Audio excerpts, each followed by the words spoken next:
Olá, estamos aqui para mais um tópico do nosso curso sobre a indústria cultural no século XXI.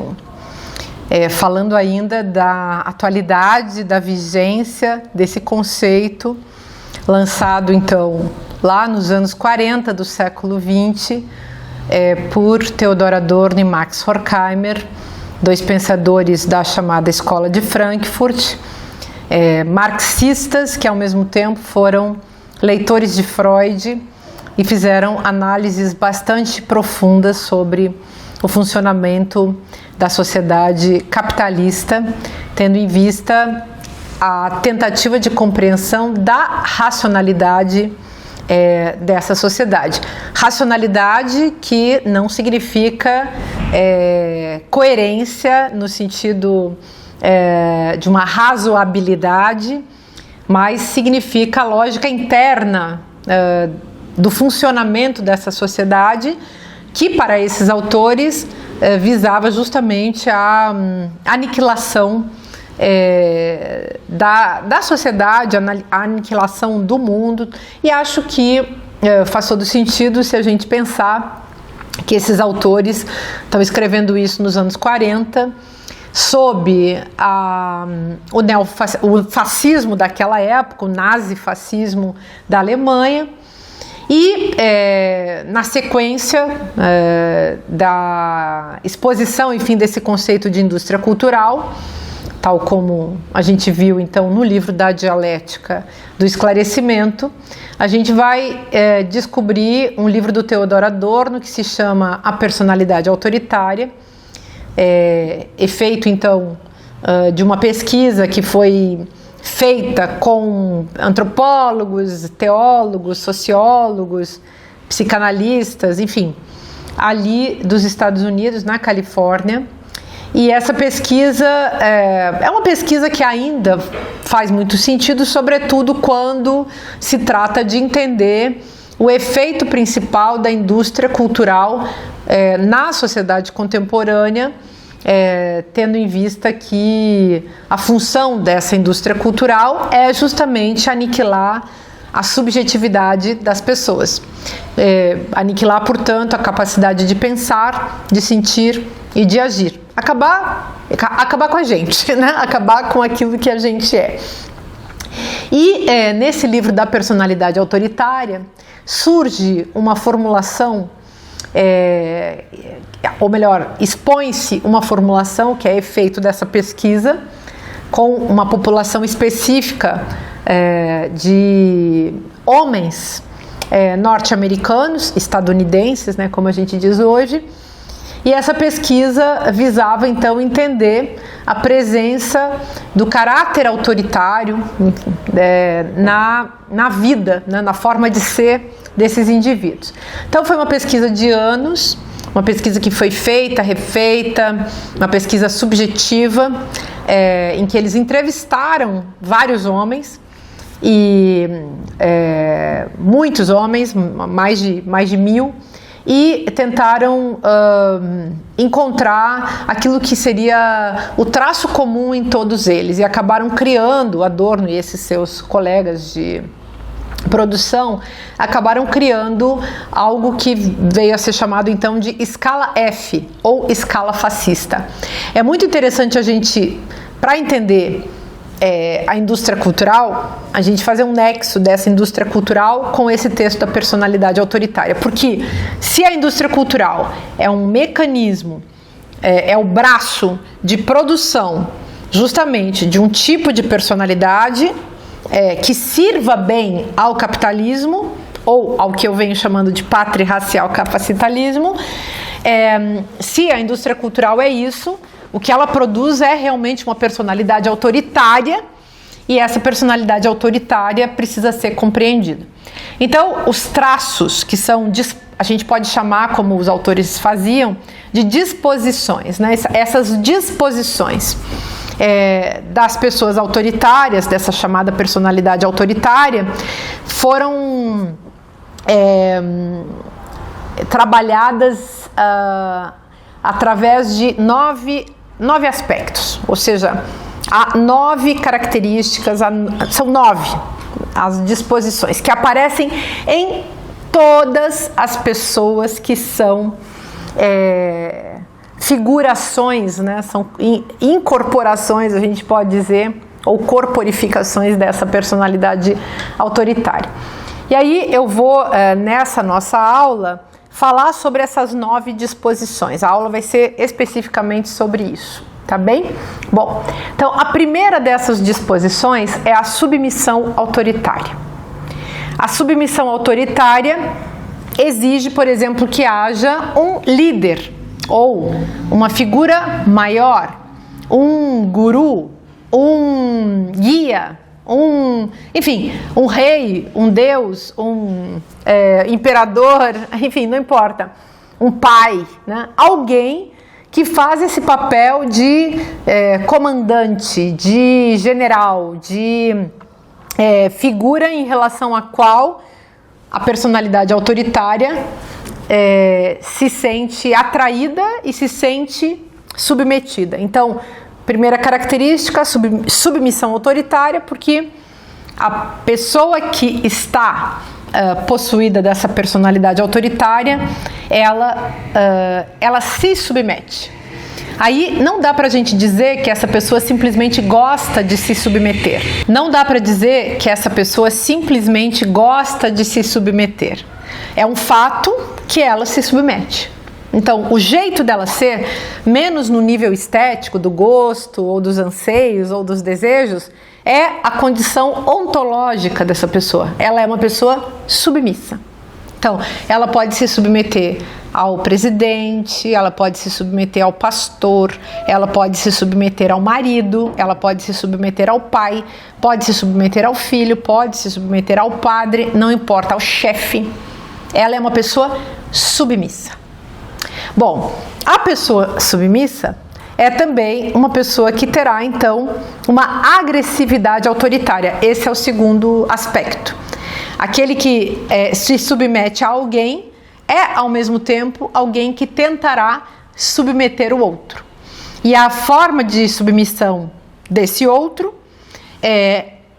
está implicada naquilo que a gente pode chamar de lógica da medida.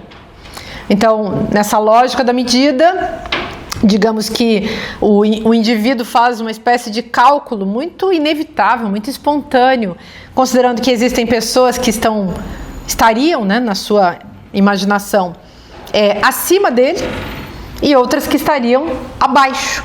As pessoas que são portadoras dessa personalidade autoritária, elas funcionam dentro de uma lógica da medida hierarquizante, pela qual se considera que existem pessoas que são superiores e pessoas que são inferiores. As superiores, então, são aduladas, exaltadas, respeitadas no limite, como pessoas que são importantíssimas, claro, dentro do julgamento desses sujeitos, dessas figuras, né, da personalidade autoritária, submissas e agressivas, e com aqueles que são considerados inferiores, menores, menos importantes, essas pessoas então exercem uma real agressividade. Eu costumo dar como exemplo, para a gente compreender esse tipo de pessoa, a imagem do puxa-saco. Então, aquele sujeito que trata muito bem quem ele pensa que está acima dele, adulando realmente, o adulador profissional, e espezinhando aquele que ele considera que esteja abaixo dele. E certos autores, o próprio Adorno, mais adiante na sua obra, ele vai falar do caráter sadomasoquista dessa pessoa, quando ela põe em exercício esses dois traços da sua personalidade. Por que seria um caráter sadomasoquista? Em que sentido ele usa essa expressão? O sadomasoquismo, ele seria relativo justamente ao desejo, ao gozo de fazer violência, de maltratar, e ao mesmo tempo o gozo, a satisfação em ser maltratado. E evidentemente as pessoas que têm esse tipo de característica, então elas vivem uma determinada relação uma relação de gozo, né? E a autoridade é aquilo que permite com que a pessoa se sinta identificada. Então, identificar-se com uma autoridade acima dela para poder também se sentir melhor, mais valorizado do que de fato se sabe ser. Então, esse indivíduo, na verdade, se considera uma pessoa muito precária. Ele tem uma imagem de si muito prejudicada e ele vai buscar um líder, então, maioral para poder produzir para si mesmo essa identificação. Ao mesmo tempo que ele vai espezinhar, numa espécie de contra-identificação, aqueles grupos, aqueles indivíduos com os quais ele não gostaria de se identificar. Então, aí aparece o racismo, a homofobia, mesmo quando essa pessoa possa ter os traços justamente que ela condena. Então, racismo, homofobia, aporofobia, que é o ódio aos pobres, misoginia. A gente vai encontrar o chamado hoje em dia, né, pobre de direita, né, que é uma formulação aí popular que veio para designar essa pessoa que defende os seus próprios algozes em termos de classe social, ela defende os seus exploradores. Mas ela faz essa defesa também para se sentir próxima, para se sentir melhor do que ela de fato sabe ser. Então ela sabe quem ela é, mas ela engana a si mesmo, tentando se identificar com alguém diferente do que ela é, identificar-se com o branco se ela não é branca, identificar-se com o homem se ela não é homem, identificar-se com a heterossexualidade se ela não é, identificar-se com o rico se ela não é, e assim por diante. E esse é um processo que faz parte do jogo, enfim, desse jogo de produção de identidade. As pessoas buscam uma identidade porque sem a identidade é muito difícil viver. Algo que, digamos, é da nossa condição humana, é desejável para todos nós seres humanos, é que a gente possa ter uma espécie de imagem de si. O caráter sadomasoquista diz respeito a esse arranjo pelo qual uma pessoa sente satisfação em humilhar, espezinhar, espancar, fazer violência contra um outro e, ao mesmo tempo, ser objeto de todas essas violências. E, nesse caso, é evidente que a contradição também existe e pessoas que, vivendo na posição de vítimas, acabam por defender muitas vezes os seus algozes dentro desse processo em que a identificação com o agressor, a identificação com o algoz, ela traz benefícios psíquicos maiores do que a identificação com os seus iguais. Então, há um processo de buscar uma imagem de um líder qualquer para se identificar, para poder ter para si mesmo essa autocompreensão e essa compensação, e ao mesmo tempo se distanciar muitas vezes dos seus iguais, numa espécie de contra-identificação. Então, eu posso ser homem e gay e ao mesmo tempo homofóbico, ou um homem preto ou uma mulher preta ou uma pessoa pobre e praticar em relação aos meus antagonistas, aos meus algozes, aos que são nessa sociedade os que exploram o meu próprio corpo e minha existência, mas eu posso estar defendendo essas pessoas, né? É isso então que a gente fala quando se trata dessa contradição no campo mesmo da identificação. Bom, e que obviamente favorece, obviamente isso é produzido também pela indústria cultural, isso favorece a manutenção do sistema patriarcal capacitalista. Bom, e aí então, além da submissão autoritária e da agressividade autoritária, um terceiro elemento importante é o que os autores Adorno e seus companheiros vão chamar de convencionalismo. O convencionalismo a gente conhece muito bem. Aquelas pessoas que aceitam tudo como está dado, que não questionam nada, que estão sempre de acordo. E estão de acordo, evidentemente, não com os princípios democráticos, das liberdades individuais, dos direitos fundamentais.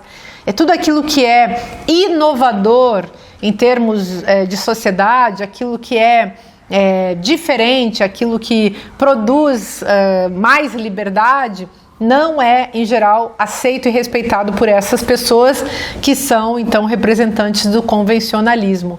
Elas adoram idolatrar as estruturas pré-estabelecidas. Então, a tradição, a família, a propriedade, né? E a sua religião, o seu Deus, a sua moral, as aparências tais como elas concebem que seriam verdadeiras. Então, são pessoas que defendem valores repetitivos, sempre os mesmos, enfim, os valores convencionais. Aí, um outro aspecto que é fundamental é a chamada projetividade. Pela projetividade, são pessoas que estão sempre colocando a culpa no outro. Então, e criando justamente um clima de culpabilização daquelas classes ou daqueles grupos politicamente minoritários numa sociedade. Então, essa sociedade que chegou no fascismo era já desde sempre uma sociedade patriarcal. Uma sociedade patriarcal que desenvolveu a escravização, que desenvolveu a misoginia, que desenvolveu o capitalismo e o neoliberalismo. Então, nessa sociedade, todos esses corpos que são dissonantes em relação ao corpo que é o grande valor, que é o corpo do homem branco, né? E o corpo do homem branco representante de uma classe social, representante ele é um tipo social, é um estereótipo, representante do poder do conhecimento, do poder econômico, do poder teológico, do poder político. Então, ele é o grande valor. Aliás, os teóricos do valor, esses marxistas, né, chamados de teóricos do valor, por exemplo, Robert Kurz, a Roswitha Scholz, essas figuras, eles vão falar isso, né?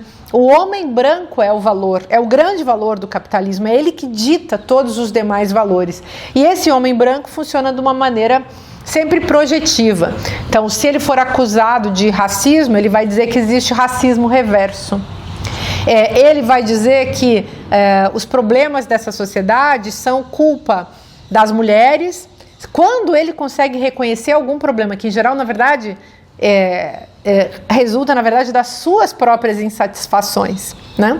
Então, ele considera que os trabalhadores que fazem greve são todos um bando de vagabundos querendo explorar o empresário, e assim por diante. Então, ele considera também que tem inúmeros exemplos, né? Mas, digamos, aquela pessoa que não tem dinheiro é porque não trabalhou, né? Então, esse tipo de inversão na ordem do discurso é típica dessa figura que é capaz de operar dentro de uma projetividade.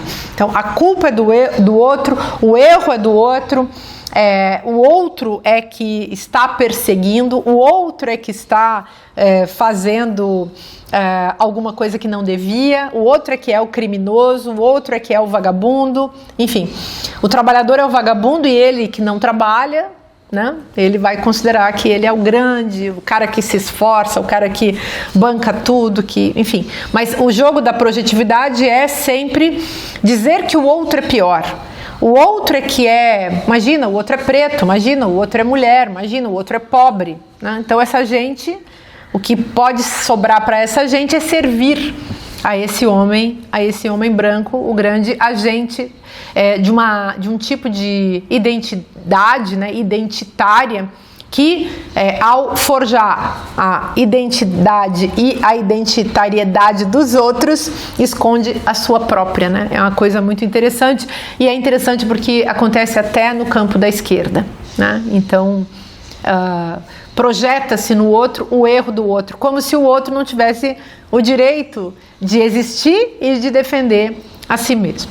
Bom, um outro aspecto importantíssimo dessa personalidade autoritária é o elemento da anti-intracepção. Então, isso é uma coisa muito interessante também, porque revela essa característica do indivíduo que não consegue fazer uma autocrítica. Ele não consegue porque não consegue. Se a gente pega o exemplo do Lacan, falando dos canalhas que não vão no consultório psicanalítico, ele diz, um canalha, ele não consegue, ele simplesmente não vem para o consultório porque ele não consegue. Por que ele não consegue fazer análise? Por que ele não consegue falar dele mesmo? Claro, ele vai poder falar como um narcisista, que fala para se vangloriar, mas ele não consegue falar como uma pessoa que se autoanalisa, que percebe os seus defeitos, que compreende a sua própria dor, até porque ele não consegue entrar em contato com ele mesmo. Então, na verdade, ele não entra em contato com o seu sofrimento. Ele barra, ele impede o encontro com esse sofrimento. Por isso ele não vai para o consultório psicanalítico. E o Lacan vai dizer, ele não vai porque ele não consegue, porque ele é burro. Ou seja, uma pessoa que não pensa com profundidade, por mais que essa pessoa tenha conhecimentos técnicos. Se a gente analisar bem o discurso que a gente vê de certos economistas, é um discurso teológico, repetitivo, pronto, pouco reflexivo, às vezes nada reflexivo. Às vezes, o discurso dos economistas, por exemplo, não passa de uma ladainha repetitiva que transmite a impressão de inteligência, porque na verdade é um discurso que faz aquilo que o Foucault chamava de efeito de poder. É na verdade um discurso grotesco. Um discurso tão grotesco como certos agentes da ciência, certos agentes da religião, muitos agentes da política costumam fazer. Então, esse indivíduo não consegue entrar em contato consigo mesmo para poder pensar. Falta a ele uma inteligência mais profunda, uma inteligência que faz ele se dar conta de quem ele é e de questões básicas, tipo como ele se relaciona com a sociedade, com as instituições, com a sua própria família, com aquele outro com o qual ele se encontra todos os dias e que também é um ser humano ao qual se deve preservar, em relação ao qual se deve preservar o direito de existir e o direito de ser quem ele é. Então, esse é outro aspecto, a incapacidade de refletir sobre si, de tomar a si mesmo como um objeto de reflexão, de pensar sobre aspectos da sua própria existência e, principalmente, a meu ver, a incapacidade de entrar em contato com a própria dor. Por quê? O Lacan fala então de uma falta de inteligência, mas a gente pode falar também de uma falta de inteligência emocional, vamos usar essa expressão. Quer dizer, essa pessoa, na verdade, ela não tem capacidade de entrar em contato com a própria dor, porque essa dor dói demais. Ela não tem estofo para enfrentar os seus próprios problemas. Ela não tem estofo emocional.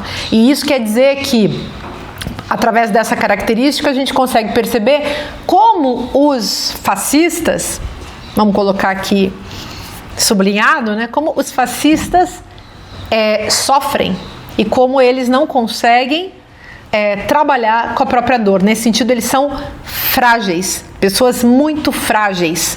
E é por isso mesmo que essas pessoas conseguem se jogar em situações que a gente pode chamar do ridículo político, por exemplo. Hoje mesmo, todo dia a gente tem uma história para contar, para quem observa esse tipo de questão. Eu escrevi um livro sobre isso que foi publicado em 2017. Naquela época a gente ainda falava daquela mulher com a bandeira do Brasil, falando de uma cobra, um negócio completamente... uma cena muito interessante, mas que pode ser inscrita nisso que eu chamei de ridículo político. Mas hoje, por exemplo, eu via um senhor com uma profunda incapacidade, uma dificuldade tremenda de articulação de palavras, e esse senhor estava deitado no meio de uma rodovia, e a rodovia estava fechada, ele estava deitado ali no centro daquele asfalto, vestido de verde e amarelo, dizendo coisas desencontradas. Ele tinha colocado umas flores, assim, como se ele estivesse simulando estar morto, mas depois ele praticava a sua própria ressurreição. Então, foi uma cena muito difícil de entender. Ela é similar àquela cena que aconteceu em Porto Alegre na época das sublevações diante da eleição, da derrota, na verdade, de Bolsonaro em 2022. Vocês devem lembrar daquelas pessoas que usavam um telefone celular para fazer contato com extraterrestres, botavam na cabeça e faziam um movimento, assim, como se estivessem fazendo contato, né? Enfim, então a gente pode colocar isso tudo inscrever tudo isso aí no campo das histerias históricas, das histerias coletivas, desses delírios de massa, mas o fato é que tudo isso vem fazer parte também de uma cena política. Então, para quem olha de fora, isso é o que a gente pode chamar de ridículo político, porque a gente fica com um misto de pena daquelas pessoas, você fica com pena, você fica ao mesmo tempo querendo rir, mas ao mesmo tempo você se sente constrangido, você não consegue rir, você sabe que é grave, aquela pessoa está vivendo uma espécie de delírio do poder e fazendo aquela encenação, mas aquela encenação também tem não apenas o delírio do poder manifesto, mas também o efeito de poder. O Foucault, num livro chamado Os Anormais, vai falar sobre o discurso grotesco, ridículo e infame de governantes, de agentes do direito, de agentes então, políticos, agentes do direito, advogados, juízes, enfim, mas também médicos e outros atores da ciência que muitas vezes falariam grandíssimas asneiras, mas teriam nessas asneiras que eles diriam um efeito de poder sobre a população. Então, esse cidadão que não tem um lugar ao sol, que nunca teve uma cidadania política e social maior, que nunca teve aquela cidadania virtual nas redes sociais, de repente as redes sociais começam a servir a ele, servir como um lugar de socialização e também um lugar onde ele vai aparecer com esse poder maior, né? O poder que lhe é garantido justamente por uma comunidade de identificação que dá a ele a moedinha, né, das redes sociais, que é o like. Então esse indivíduo começa a receber coraçõezinhos, a receber likes, a receber um apoio de uma determinada comunidade de identificação.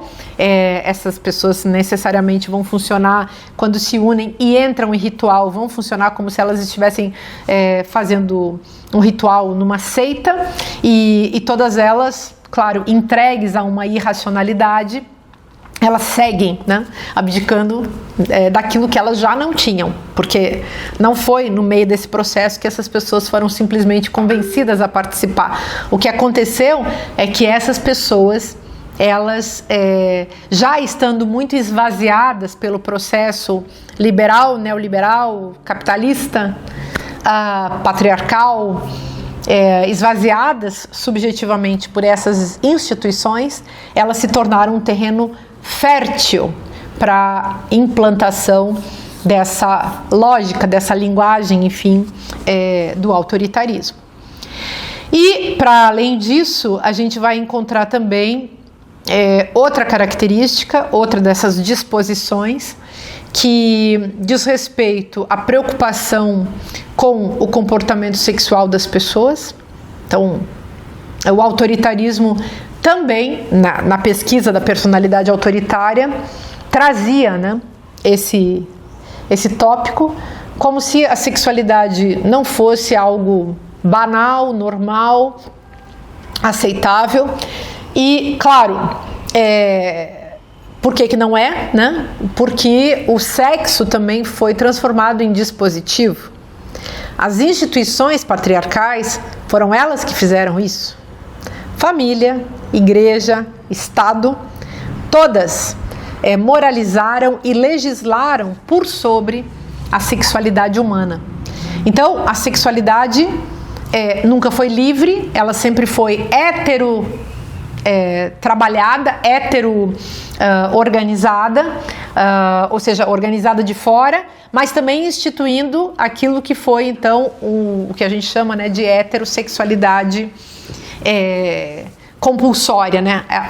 Essa heterossexualidade ou heteronormatividade a qual todas as pessoas são compelidas a agir, né? Então aquele que for dissidente será ostracizado, será perseguido, pode vir a ser morto. Isso, se a gente lembrar que o Brasil é o quinto país que mais mata mulheres, o primeiro país que mais mata mulheres trans, um dos países que mais mata homossexuais.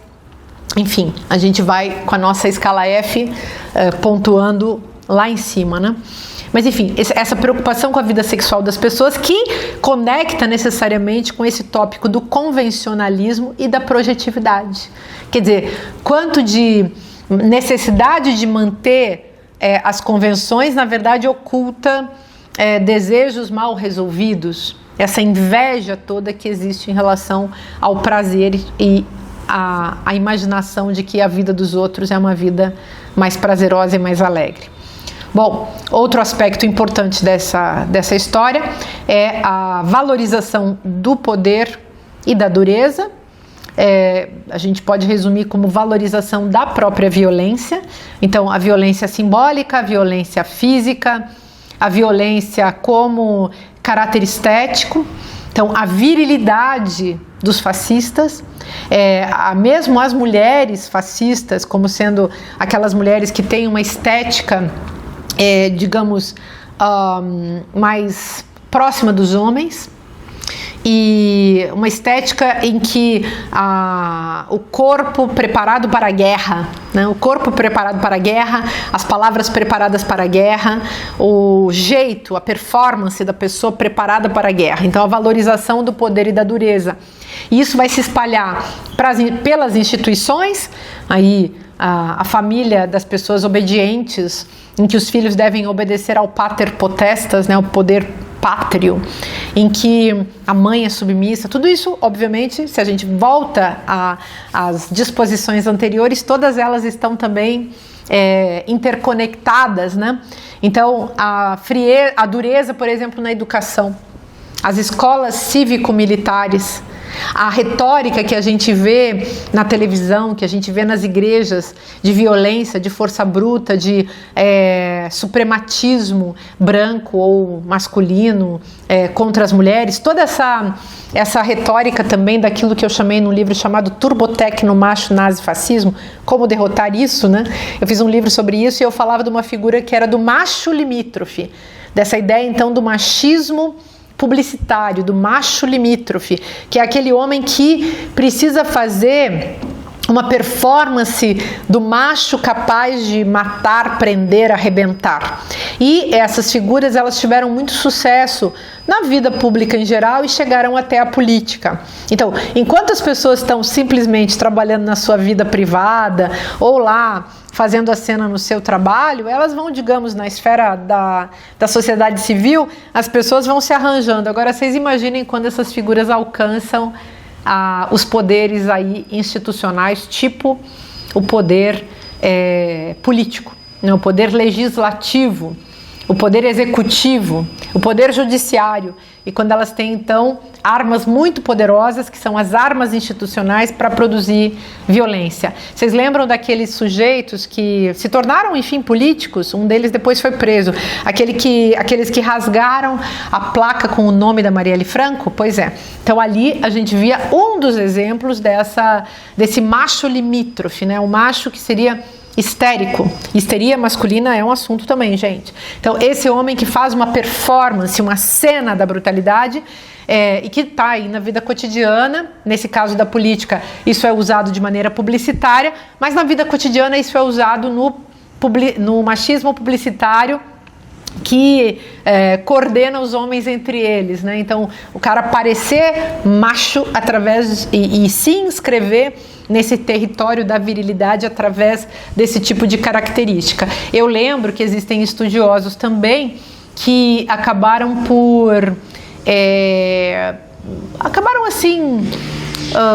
percebendo, né, que existe um nexo entre a história do patriarcado e a história do fascismo, que o fascismo, o nazifascismo incluso, são uma fantasia, o efeito de uma fantasia masculina, são coisas de homens.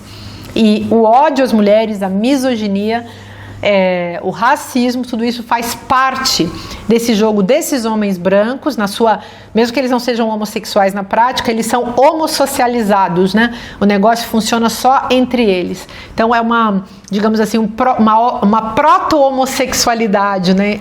Não é uma homossexualidade, mas uma homossocialidade que funciona entre esses indivíduos. Pois bem, seguindo em frente, além dessa valorização do poder e da dureza, da frieza, existe também a superstição e a estereotipia.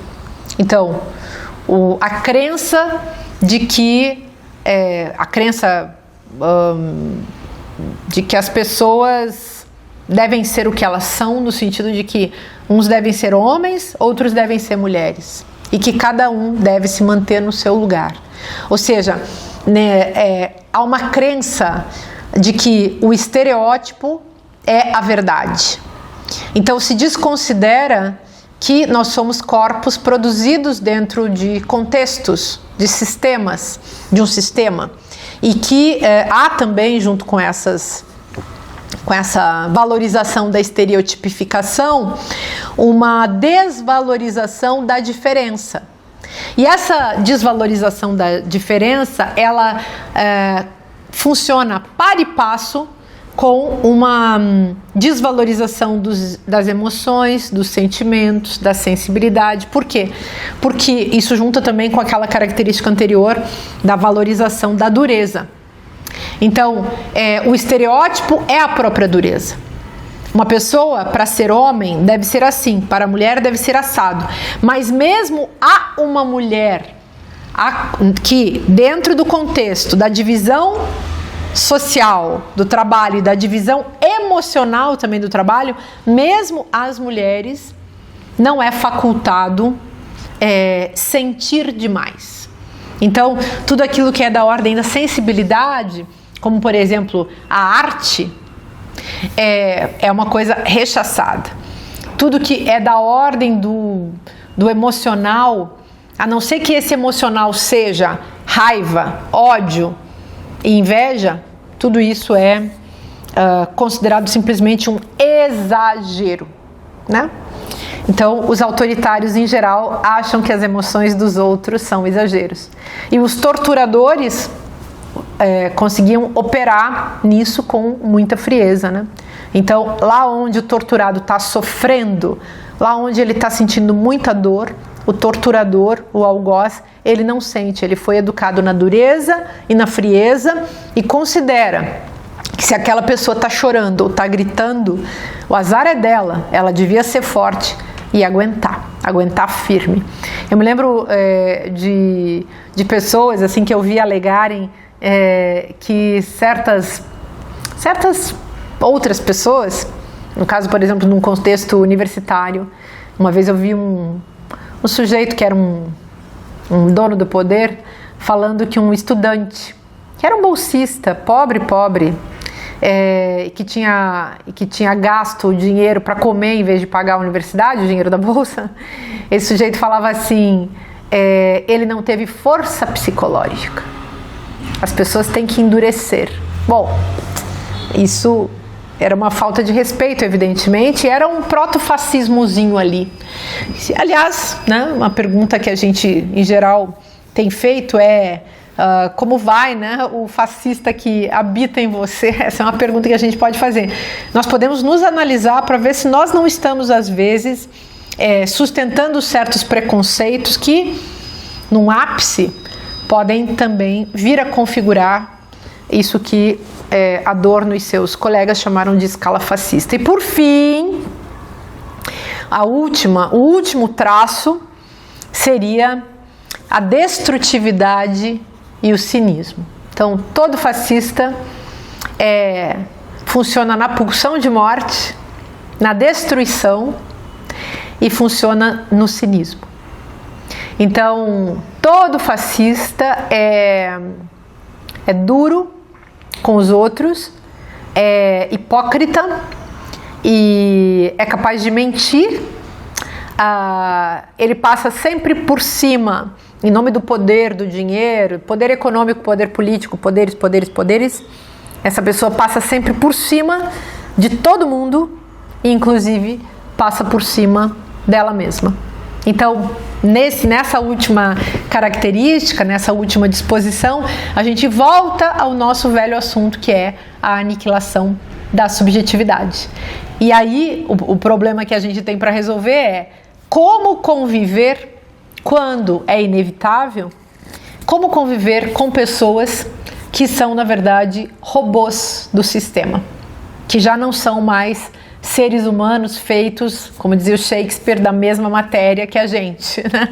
Nós somos, segundo o Shakespeare, claro, eu estou usando aqui já uma metáfora para a gente brincar um pouco, mas o Shakespeare falava que nós somos feitos da matéria dos sonhos. De fato, Aristóteles, já lá na antiguidade grega falava de que nós somos feitos de uma matéria que é uma substância, e uma matéria que é, enfim, a natureza, nós somos feitos disso. Mas, na época, como diz o Adorno Horkheimer, em que a racionalidade técnica se torna a racionalidade da dominação, ou seja, que os implementos, que os insumos técnicos são tão outros, em que nós somos atravessados por tecnologias, a racionalidade da dominação também está dada. Essas tecnologias nos atravessam, a matéria de que nós somos feitos não é mais só a natureza e o sonho, a matéria de que nós somos feitos não é só a linguagem, hoje são também as tecnologias, e inclusive tecnologias que fundaram o silicone e o plástico, e que criaram a indústria cultural do corpo, que é uma coisa interessante também da gente analisar. Mas a gente vai fazer isso no próximo tópico. Obrigada, até aqui.